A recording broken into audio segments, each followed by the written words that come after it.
This is Make it plain. Make it plain. MIP With Masamela Matfumo. Mark Thompson. Make it plain. Get woke. God bless you. Good morning. Happy Juneteenth, everyone, on this first official observance of the national holiday, Juneteenth. And happy Juneteenth. We know the meaning of this day.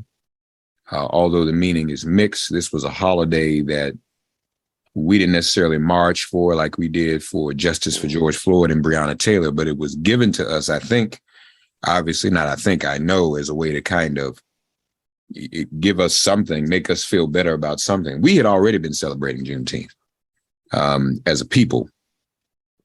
But for the national government to recognize it still does not absolve them of addressing all of the other injustices we continue to face. And so one of those injustices, obviously, is the legislation, H.R. 40, which we've asked to either be passed on the House floor to be implemented by executive order. The Biden administration seems as if it is resistant to doing that. The House leadership is fearful of midterms backlash, but we've never had this many votes for it, 215. And so this weekend, we had a reparations garden. We'll hear more about that later in today's show. A reparations garden, red, black, and green flowers on the South Lawn, the ellipse of the White House. We were harassed by the Secret Service. We'll get more into that later. There are going to be some legal ramifications for that. Even though we had a permit, this was not civil disobedience. This was a permitted activity. But we also did something else that is quite tremendous. If you haven't had a chance to hear it yet, you will on this broadcast today, on this podcast today. We have for Juneteenth, for HR 40, a brand new song. And we want this to blow up, do for HR 40 what Stevie Wonder's Happy Birthday did for the Martin Luther King Jr. holiday. That made the Martin Luther King Jr. holiday happen. This hopefully will do the same. And also, like the Happy Birthday song, inspire all of us to action and activism and being awakened. The co-writer of this song, the co-author of this song, the lyrics, the melody, he's actually the rapper on the song, on the HR 40 song, HR 40 Reparations Now song. And let me just say this at the outset, if you can go and check it out and hear it, hr40song.com/reparations now. hr40song.com/reparations now. Tell all your friends. It'll be up on the digital streaming platform soon, but a wonderful musician that I'm just getting to know and honored to collaborate with him on this effort. From the group, we're going to hear about this great group as well, Common Hymnal, our dear brother, Nabil, Ince. Hey, brother, how are you, man? That's good, man. I'm okay. How you doing? I'm good. Glad you're here with us, man. Man, I appreciate you for inviting me to come through. This is pretty big for me. I appreciate it. Well, I appreciate you for allowing me to collaborate with you all on this project. First of all, Nabil, tell us a little bit about Common Hymnal. Yeah, so Common Hymnal, basically, I mean, we go back and forth, like, are we a collective? Are we like a label? We kind of operate as both, but really and truly, we're more just like an online virtual library, and we're trying to just stock the library with songs and content that just to the spiritual underground and try to, like, help Christ followers hold on to it and bring it into the present, in terms of the content that we're trying to create, right? Talk about the conversations that we're trying to have. That's what we're interested in. We're interested in the margins and the conversations that aren't necessarily mainstream, but everything mainstream comes from the margins. So we're focused on what's happening there. So yeah. And obviously it's a hymnal as it suggests. So there's this library. So again, y'all, folks don't just look at hymnals and just stare at them. You sing, right? You go to church, we sing from the hymnal. Yeah. And so that's what we try. So tell us a bit about you and your career as a musician. Yeah, for sure. Yeah. So I'm a musician, producer, rapper, songwriter, performer, educator in the music space. My main instrument is piano. So I feel like that's the foundation for everything that happens from me creatively, musically. So yeah, my parents signed me up when I was 6 years old. and I did not want to do it. And they did not let me quit, and I'm thankful for it because around high school, it really started to become my own as it became to get more creative. I was like, oh wow, these scales really help open the whole world creatively. So that's a little bit about me. These days, I'm on the road a lot, just traveling, connecting, meeting with different people across the nation, and truly passionate about like telling stories, helping tell stories about place and about specific ideas. So, who are some of your musical influences? Who are some of the artists that you've studied and are inspired by? Oh man, we were just talking about one of them yesterday, Duke. Big shout out Duke Ellington, Kanye, Chance. There's this jazz pianist named Hiromi that I'm really influenced by. Kamasi Washington, Kirk Franklin. I could keep going on, but there's like jazz influences, gospel, hip hop influences. It's like all mixing together within my world. So yeah. So clearly you get the genealogy of Black music. Absolutely. The original music created. Yep. Well, first of all, we were the first civilization, as our song says. So everything flows. Yep. But the original musical art forms, mm-hmm. the Europeans brought classical music with them, and then everything else that was created here, jazz, mm-hmm. gospel, spiritual, yes, R&B, rock and roll, everything, all of that from us, doesn't it? Yes, absolutely. Yeah, I like to call them like the pillars of Black music. I feel like, my musicality is like built on top of the pillars of Black music. Yeah. Mm-hmm. Nabil went to the Reparations Garden with me the other day, folks, at the White House, and I was telling him about some of my experiences and artists I had seen. Yeah, crazy legends. Yeah, legends. I mean, and I'm very proud. I don't just say that just to brag about y'all. I made a concerted effort, as I was saying to him, as a young person, when all my peers thought I was crazy, to go see Sarah Vaughan and Betty Carter and Billy Eckstine and Little Jimmy Scott at the end. Yeah. But then there was one I mentioned to him. We were near Constitution Hall. Now, mm-hmm. Nabil has flattered me with his respect for me as an older brother and our collaboration on this. And he's really talked about that to others and to me. But I told him, y'all, I went to see someone in particular, Constitution Hall. And that was a shift, because then he started looking at me real different then, like, wait a minute. It's true. He almost forgot. He almost forgot we wrote a song together. That became secondary.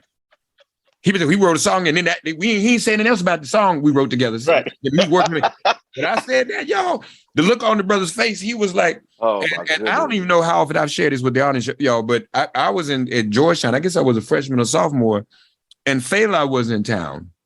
Crazy. And he was still kind of underground in this country. He was big in Nigeria. This is in the 80s. And obviously he's even more legendary now. So I bought a ticket, went to Constitution Hall to see Fela. And now, frankly, not just Nabil, everybody I've said that to, which has been like, what? You saw who in person where? So it was at Constitution Hall, true story. And we walked across the street and we were right near Constitution Hall. Mm-hmm. Yep. I mean, cars were coming. Nabil stopped in the middle of the street. Cars stopped. For real. He said, you did what? And it came to me because we were right there. So if I wasn't in a certain category in terms of this brother's respect before that, I'm clear now. I didn't know it was going to head that. I didn't know it was going to be like that, but this is my brother for real now. Yes, and gone up a few notches. But no, brother. Tell our audience in your own words how this kind of came together and how we came together and how we kind of fused. Man, it's so crazy how the timing of it all was so beautiful, because within like before I met you in the common hymnal space, Mal, the child Mal, he had been talking like, we need a reparation song, we need a reparation song, we need a reparation. And we're just kind of like, okay, cool, but there's a lot going on right now, so it wasn't like too high on the priority list just because of what we were doing at the time. And then there was an event in Harlem at Riverside Church, and to commemorate the Vietnam speech from Martin Luther King Jr. And that's where we met Rev. Mark Thompson along with a bunch of other leaders. It was a beautiful time. And after that, that was where the initial connect happened. And I think you were talking to Mal, right, about the fact that we need a reparations song. And so Mal was to the roof. He was like, "Oh, I knew it, I knew it, I knew it," you know. And so we're like, "Well, let's try to set up a co-write with the Rev and see what happens." And so, man, we got on the call. It was myself, Brian, Olivia, and also Vince, who's also part of the Common Hymnal space, and the one and only Rev Mark Thompson. And we just got to write in and vibing and talking, and oh man, it was a beautiful time. And we still got some. We recorded that session too, so hopefully we'll be able to like give you a little insight into the process. But it was just recorded the co-write. We did. Yeah. Beautiful. No, I know, right? No, that was a serious spiritual collaboration. And everything's not a collaboration. You know, a lot of times, you know, when you have projects, any project, even including music, there's certain people that are the heavy and certain people secondary. This was one of the most collective pieces that I was involved in, and it just flowed. And y'all don't have to listen to me. I've written one song. We'll get to that later. Okay. Yeah. Later in the year. But this was, and I've written poetry, but this was a full on, we're going to write a song. Yeah. And we get on, and my only default position, if you remember when we first came together, was that the lyrics have to include HR 40 reparations now. Yes. Yep. That's got to be the that hook. Was it. We're going to start there. So Nabil writes the hook right away. That was, it came like that. HR 40 reparations now. And so there was that. And then this brother just starts, before I know it, I'm sitting there, so I'm thinking, well, what do we do next? I've never done a co-write before. And he's playing on the piano, and this brother got a melody. Hey. And I'm like, that was in 5 minutes after the book. He had a melody, y'all. Oh my gosh, man. He had a melody. Huh? So wait a minute, wait. So I'm saying, wait a minute, hold tight. So this is rolling. Then I'm astute enough to know where you got a melody. You got to have words. Yes. They go with the melody, and the words need to rhyme. Yes. And so we just, one thing I know, so I'm throwing out words and we bounced them off of each other and whatnot. It went through several processes. Yes. Working the words, but I mean, everybody's suggestions just kind of came into, and everything fit real neat. And I'm going kind of hard with the words. I'm like, we need to go hard in the building. Yeah, let's go. Let's go harder than that, you know. And so the song is uncompromising in that regard. And so, brother, again, this collaboration has been something, folks. We've released the song. It'll be on digital streaming platforms later. Now, you know, and to be honest with you, you know, a lot of times in these processes, you have, you know, creative hiccups and disagreements. Yeah. Wasn't really one here, a small one, but we even got around that. Because it was so important for this song to get done in time for Juneteenth. How's the rest of the group feel about it? How's Common Hymnal overall feeling about it? Oh man, we're through the roof. Just because it was like I said, like it's been conversation that's been happening. So to see it materialize this quick, we appreciate you because you really like brought an energy to the group that was like, okay, no, like we need to make this happen and we need to go hard. You know what I'm saying? Like we had a camp in Minneapolis where we gathered some songwriters. And because we were all there, we were just like, we need to get gang vocals for this song since we're all here. Like different things like that, where it, like I said, it just became a priority for us. And then to see it materialize, the production came together. Big shout out Vince. He helped me out with the production. We collabed on that. And oh my goodness, all of a sudden we were like, because at the end of our session, we just had a demo. It was keys and vocals, you know what I'm saying? And now we have like a whole production. So we're just like, again, like through the roof with how it all came together, like you were saying, that collective, collaborative spirit. That's what we're about. You know, it's about bringing us together and together as one, we like marching towards an end goal. So we're like, ready for more. Talk to artists a little bit about, and at some point, folks, we will be doing interviews and talking with some of the other artists, but talk about our lead vocalist, Sharon, the brother on the bass, who I believe was involved in The Lion King. Tell us a little bit about the diversity in the group. Oh man, yeah. So Sharon, the lead female vocal here is Sharon Irving. Big shout Sharon. She's a Chicago native. I met her through the Common Hymnal space. And so I don't know too much about her story, but I just know like she has a story and she's a very powerful Black woman just doing incredible work. And obviously when you hear the vocals, like she got them vocals too. So Sharon was the perfect person to call up just to be like, yo, I think, we're trying to hop on this record. And then there's D Wilson. When you hear the record, it's like Sharon singing, and then underneath you hear somebody else singing the words, but more of like almost like he has a megaphone walking through the streets type of thing. And that's D Wilson, big shout D, Grammy Award winning D Wilson. he's a major contributor in our space and leader in that space. And then Victor Masundu, I believe that's how you say his last name. He's like legend. And he's one of Mal's really good friends. And so Mal was able to make a call because we were going through the process like, okay, the production needs more, you know what I'm saying? Pushing for like just more aggressive feel and more of a feel that's true to kind of like the story we're telling, even through the music as we bring together these different forms of Black music to tell this story. And so literally Mal called him and like 5 hours later, he sent us 4 different takes of a bass. And we were like, oh snap, like this just elevated the song another level. So yeah, those are the contributors. Oh, and then there's strings. Mark Allen helped pull together this dude to record strings. Oh my goodness. This is like as I'm talking through it, I'm like, yo, this was like a project with a lot of different moving pieces. So yeah. And then Vince Charlo helped with the production. Incredible dude. That's my guy. That's my bro. And so yeah. Yeah, no, it's very well done. So folks, without further ado, we want you to hear the song. Again, we invite you to go to hr40song.com/reparations now. Let's take a listen, and then we'll get some more reactions from Nabil on the other side. Perfect.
Reclaim civilization, the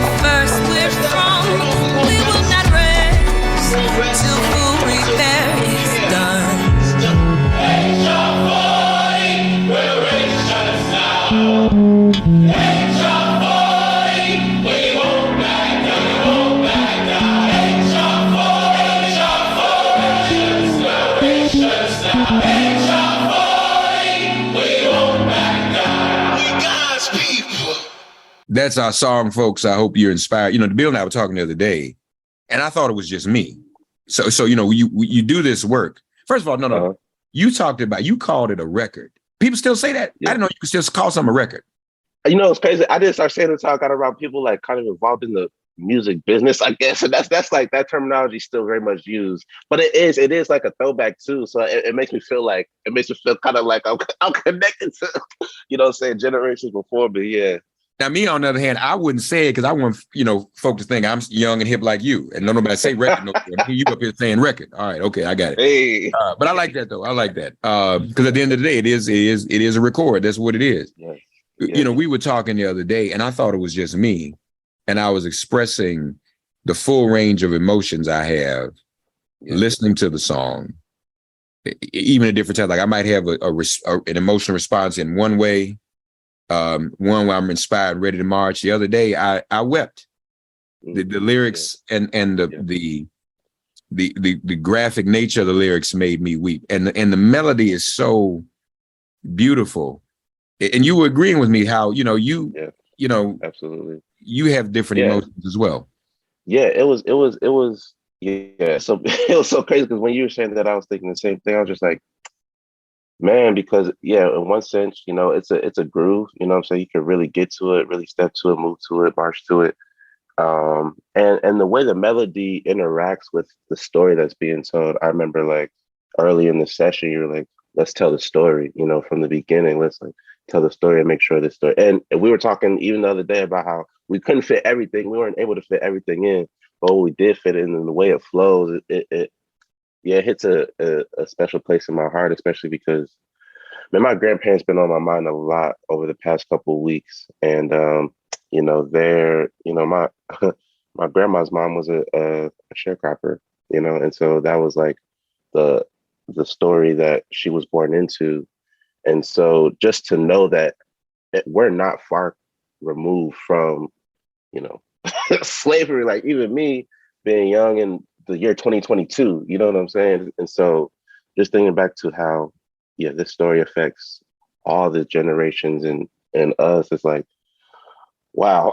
Even now talking about it, just like, it's kind of overwhelming because it's a long history and everything that our people have gone through, you know, and I don't take lightly, even though we're still fighting now, there's a lot that of freedoms and just like ways I'm able to move today that 2 generations before me, it was impossible. And so, it's the story continues to move on, but it's emotional just thinking about the arc of how far we've come. And so let me also thank you for that, brother. But let me also just say that it's important to, as Nabil alluded to, a couple of the artists here are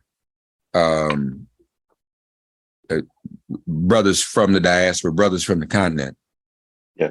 And that, while not explicitly planned, I believe was prophetically, it came together because, you know, part, as you all know, and I can say this because I've been directly involved in part of this reparations struggle is that there's some of us who've been under attack in the reparations movement for making it a Pan-Africanist or a diasporic movement. We will never surrender on that. The other artists we're going to talk about in the video, when you go to hr40song.com/reparations now, you'll see the artist Ronald Abdu, who is, he lives in South Africa, but he's actually Cameroonian. Mm-hmm. And so he does beautiful visual art to go with the video.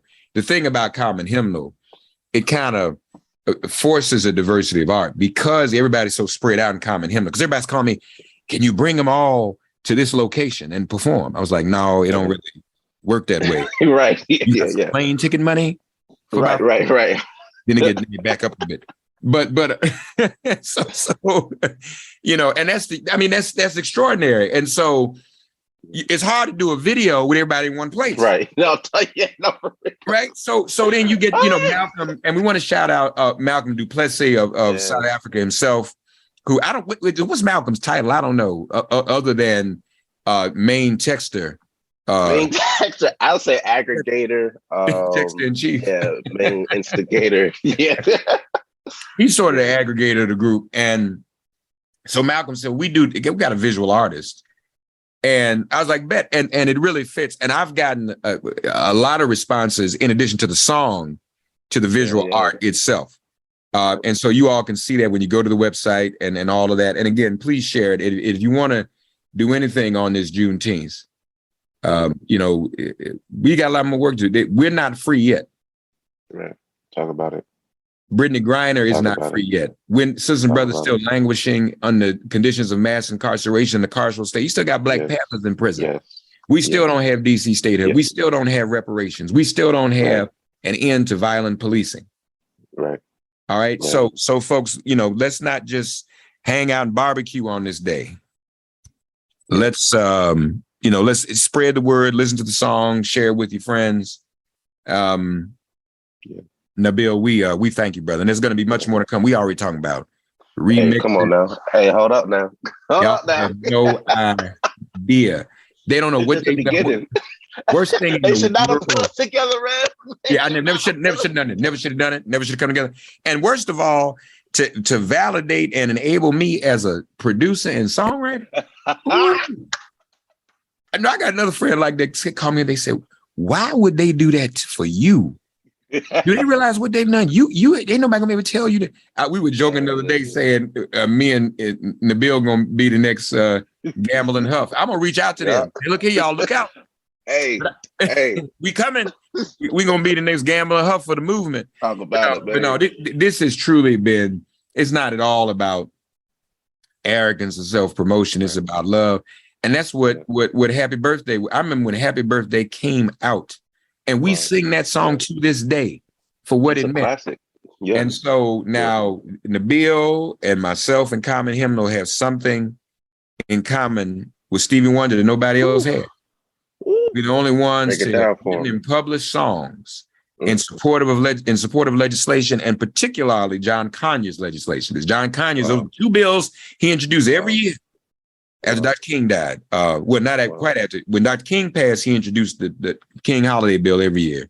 And then beginning in 89, he introduced H.R. 40 every year. So, so this is a powerful bill. It is. Trying to reach out to Stevie, be like, what's up? Now let's do the full collaboration. What's the word? On the thing. Just come on, Stevie.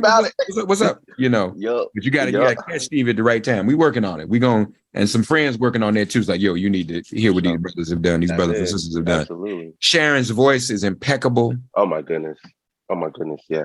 And I gotta shout you out because there was a moment in the creation process where we were like, should we just keep these vocals as the main? And you were like, nah, we need that melody. You know what I'm saying?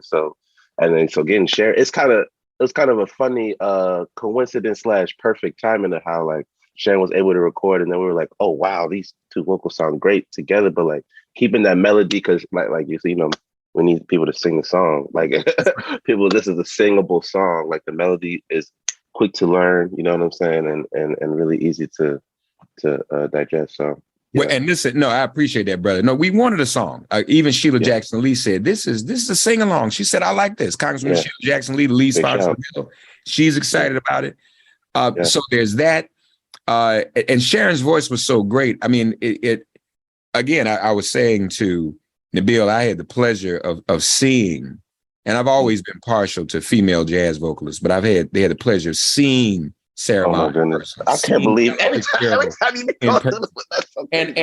and I was telling him, I wasn't at the Ella Fitzgerald concert. She was receiving an award at the Smithsonian, and when she received the award, she just burst out in song. So that's how I got to see her sing in person before she passed away.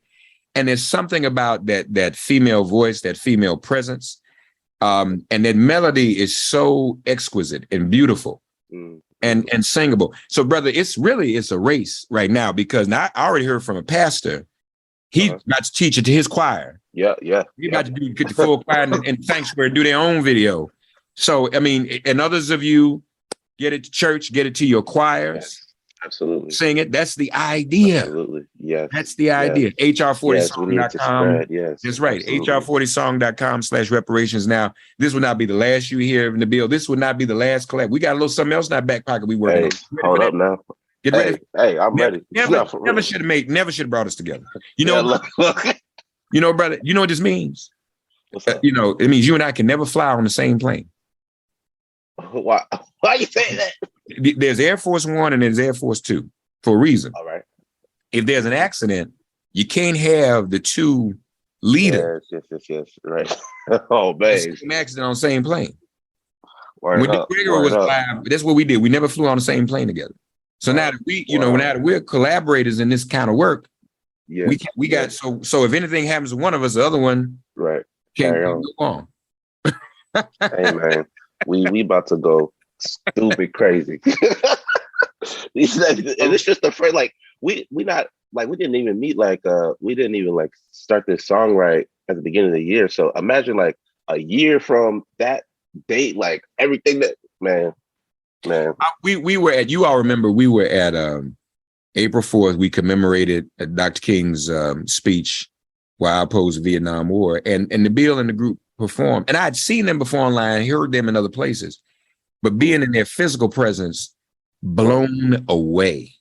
Wow. Completely blown away. And so, and then, Malcolm's a busy dude. He's working the crowd. Hey, what's up? We had met each other a few times. So he was like, he was actually making a lot of requests to me. Can you help us do the King? Can you get us with this person? I said, yeah, I do all that. I said, but we need a reparations song. Since you give me assignments, I'm gonna give you one. We need to get reparations song. And he was like, oh yeah. Well, let's do it. And then, he's like the Energizer Bunny. Yeah, he is. And he brought us together. And Nabil and I, literally met first on text and then on the co-write. And I'm recording it because that's something else. There aren't a lot of memorialized recordings of people writing songs. Yeah. People in sessions, rehearsing, but the actual process, the coming together, the lyrics, the writing of the lyrics. I think we were on that Zoom, like 3 or 4 hours, I think we were. Yeah. I think that first session. Yeah. And just coming together. Man, we got a lot of we did it. Reparations Song, HR40song.com/reparations now. HR40song.com/reparations now. Nabil, we love you, brother. Thank you, man. Yeah, I love you too, man. Thank you so much. More to come. Yes, sir. Thanks for getting woke and listening to Make It Plain. As always, perform an act of kindness on behalf of an elder or young person. Write a letter to a sister, brother who just so happens to find her or himself incarcerated. Offer libations to the ancestors upon whose sturdy shoulders we all now stand. And above all, give thanks to the God of your understanding by whatever name you call her and him. All God asks of us is that we give each other love. Thanks for giving MIP love. And please remember to subscribe and give us a 5-star rating. If all hearts and minds are clear, it has been made plain.